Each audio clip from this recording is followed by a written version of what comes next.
La corrupción y el crimen parecen arraigados en la cultura mexicana, pero ¿cuándo se da cuenta la sociedad civil que se trata de algo intrínseco a la política del país? Aquí la corrupción es un asunto de grado. Siempre hay corrupción, siempre ha habido, y me temo que siempre la habrá mientras existan los sistemas políticos, pero el grado. Creo que la percepción pública empieza a ver que hay un grado alto de corrupción en el alemanismo y una clase política a la cual no se llama cuentas porque existe un solo partido. Es un monopolio del poder en donde no hay pesos y contrapesos, sino es una pirámide, y en esa pirámide el poder presidencial es realmente el gran poder.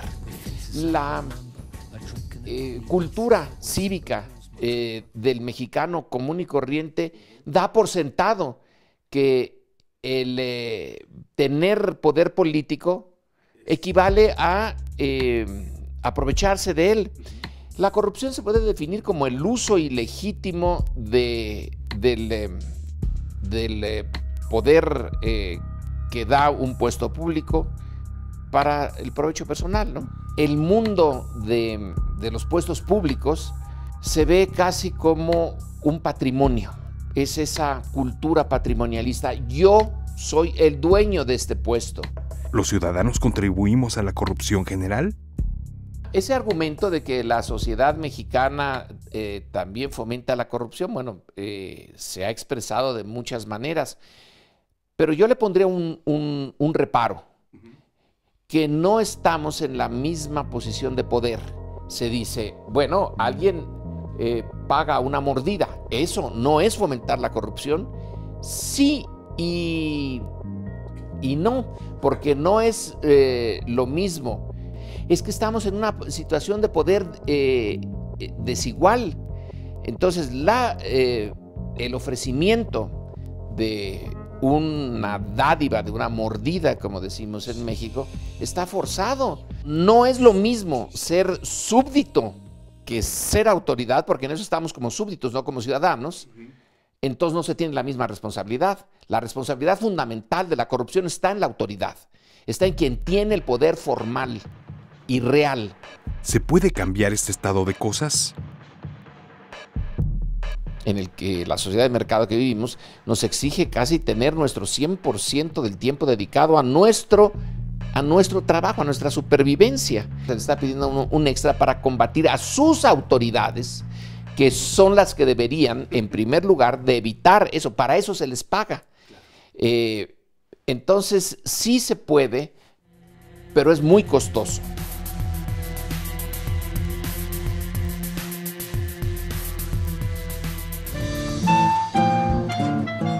Bueno, ahora vamos a un enlace con mi colega Alejandra Flores, que se encuentra allá en el castillo de Chapultepec con Javier Hernández, el representante de la alta comisionada en Derechos Humanos de la ONU. Hola, ¿cómo se encuentran? ¿Cómo están allá?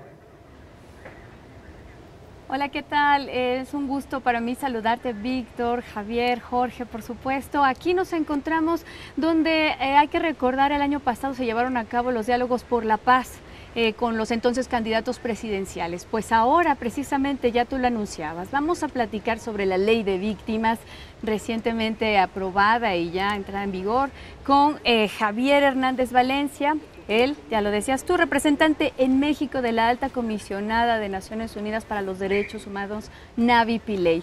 Pues, sin más preámbulo, muchas gracias, Javier. Gracias, Alejandro, por la invitación y un saludo todo lo contrario, por tu intermedio a Víctor, a Javier y a Jorge. Claro que sí. Pues sin más preámbulo, y le decía yo, vamos a hablar de un primer balance desde Naciones Unidas en materia de la Ley de Derechos Humanos, de la Ley General de Víctimas. Ya México cuenta con esta ley, sin embargo, hay muchos problemas en el sentido de que la violencia continúa, esa es una constante. Entonces, un primer balance desde la ONU.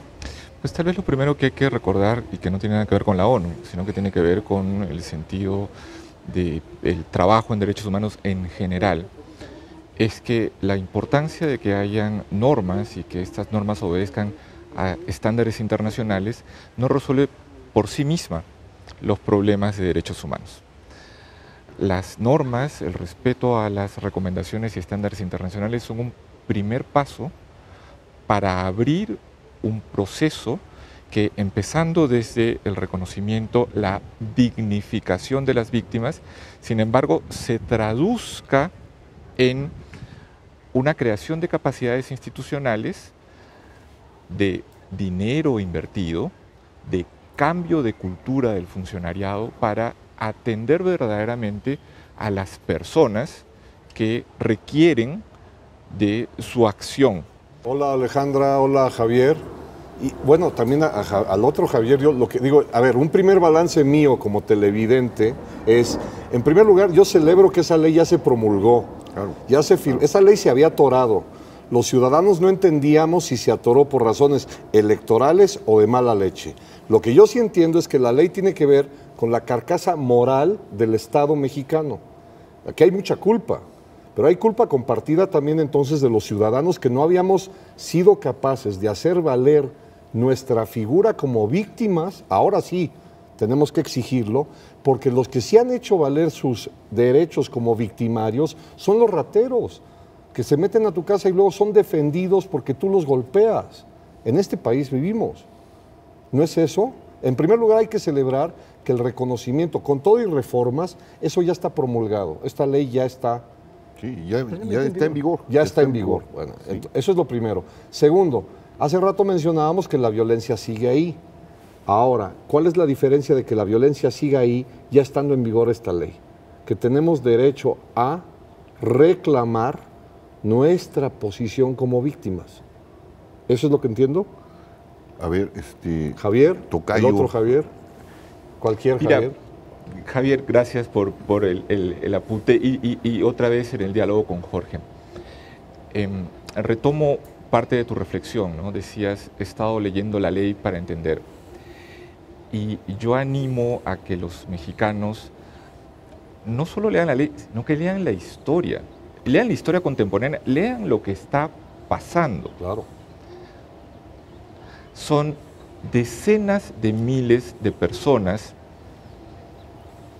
no quejándose del ratero que entró a su casa y el diálogo sobre si el ratero está siendo protegido por un sistema que en el fondo es el sistema que llamamos Estado de Derecho, sino el grave problema del abismo, la brecha, la fosa creada entre lo que creemos es nuestra institucionalidad, país de instituciones se dice de México, ¿no? Y las personas que al acudir a esa institucionalidad no reciben respuesta, es más, reciben maltrato. Entonces, el movimiento que encabezó mi tocayo Javier es la conjunción de miles de historias personales, de riachuelos que vienen a hacer esto que nos da en la cara y nos muestra en México y en otros países de América Latina, como que no construimos nuestras instituciones, nuestras prácticas, nuestra cultura, cierto, nuestra cultura democrática, en torno a atender a los más débiles. Javier, hay una pregunta que es determinante en relación a esta ley y tiene que ver con eso. Mira, son alrededor de 200,000 personas que han perdido la vida, son más de 126,000 personas que han desaparecido. En torno a ello hay el daño de quién sabe cuántas familias, quizá sea 500,000 de personas. Los datos son terribles, nos enfrentamos a una catástrofe en términos de derechos humanos, una catástrofe humanitaria. Yo te quiero preguntar, Javier, de verdad, y luego con toda la buena voluntad del mundo, ¿esta ley servirá para transformar esta realidad ominosa? ¿Cómo lo ves, Javier? La ley es solo una parte de la lucha. La lucha que tienen las familias es la del abandono total de las instituciones respecto a hechos que son delitos y sobre los cuales nuestras instituciones están mal diseñadas, mal construidas. Los fiscales y procuradores siguen esperando en sus despachos lo que las familias traen de haber bregado por encontrar como información, de haber buscado como pistas, y luego lo que ellos responden a esas mismas familias es: ya envié un oficio, Eso es lo que uno escucha de manera constante en cada momento en el que las familias desahogan su frustración. Y nadie, y Jorge, ayúdame en esto, Sí. nadie está buscando una identidad de víctimas. Esto es una identidad que se le impone a los ciudadanos como un colapso de su historia de vida personal y ante el cual, al reclamar y al creer que son las instituciones, son las autoridades, son las personas a las que hemos elegido, son las entidades a las que financiamos con nuestros impuestos, nos van a dar respuesta, lo que encuentran es que básicamente nos dicen, no, a ver cómo se arregla usted. O pase a la siguiente ventanilla. O la otra respuesta que empieza a surgir es que no, ya agotamos todo lo que podíamos hacer, no lo vamos a encontrar en el caso de los desaparecidos y entonces consuélese, olvídese, deje entonces de, y lo dicen a veces, deje de fastidiarnos, no venga tantas veces. Sí, es muy terrible encontrarse, digo, en las visitas que uno va a las procuradurías, como las propias víctimas traen mucho más información e investigación que los ministerios públicos y que las procuradurías, y ni siquiera les hacen caso, ¿no? Es decir, las víctimas han perdido, y de ahí también parte de la ley de víctimas que va al resarcimiento, han perdido buscando a sus hijos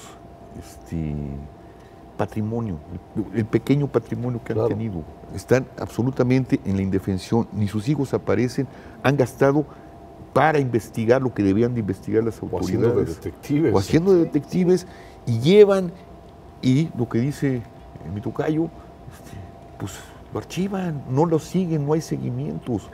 Entonces, verdaderamente las instituciones no están funcionando, por desgracia. No puede haber, podemos decir, hay un verdadero Estado de Derecho cuando tenemos... Claro, un vado en la ventanilla. Cuando hay 30,000 desaparecidos, cuando un Estado no sabe dónde hay 30,000 de sus ciudadanos y no los busca y no hay protocolos de búsqueda y no hay laboratorios de ADN y no hay antropólogos forenses. Sí, no. Y esto... Una verdadera tragedia, y de pronto hay un dato que es estremecedor de la cantidad de personas desaparecidas, la cantidad de personas no identificadas que son cuerpos en ocasiones mutilados, exhibidos de una manera muy dolorosa. Esos cuerpos no se identifican y terminan en la fosa común.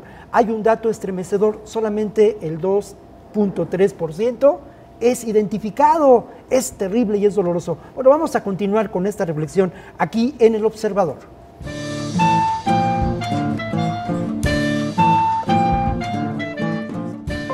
De acuerdo a datos del INEGI, la cifra negra de delitos no denunciados en México puede llegar a 20 millones. De esos delitos, solo se denuncia poco más de 1 millón. Los delitos que llegan a ser castigados suman apenas el 2%.